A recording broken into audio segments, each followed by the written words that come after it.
Me gusta la ciudad, me gusta el equipo, me gusta la gente española, muy amable. Es como en Argentina, parecido a Argentina es. España es muy parecido a Argentina. Aparte hay restaurantes parecidos a Argentina, la comida hay cosas de Argentina. Aparte, bueno, me siento muy cómodo. Sí, me gusta mucho el mar porque mi ciudad es una ciudad de montañas y entonces, bueno, aprovecho acá estar en el mar. Sí, si le preguntas a muchos jugadores te dirían que sí.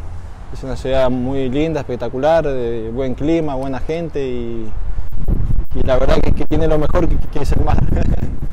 Sí, bueno, estoy muy agradecido, yo se lo digo públicamente, muy agradecido estoy por aportar mi confianza en mí, tener la confianza de ellos en mí, en ponerme todos los partidos, casi todos, y bueno, yo la verdad estoy muy agradecido y la manera de devolvérselo es trabajando dentro del campo de juego.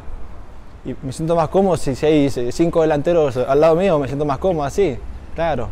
Pero si tengo la posibilidad de jugar solo, voy a jugar solo y bueno, es así. Pero si hay más delanteros, mucho mejor para mí, porque tengo muchos, sí, la verdad que sí. Ese tema está en trámite todavía,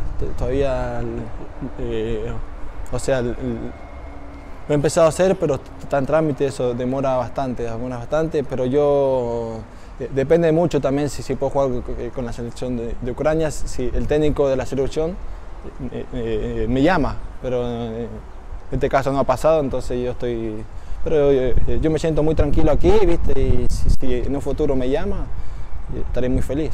Pero por ahora no. Hay que ascender porque no queda otra. Hay que ascender, no queda otra, es la palabra principal en el vestuario y bueno, hay que mentalizarse así y bueno, ojalá que se nos dé. Sí, la verdad que sí, desde el primer partido que jugamos, siempre alentándonos y eso para nosotros es un plus extra y nosotros lo sentimos dentro del campo eso.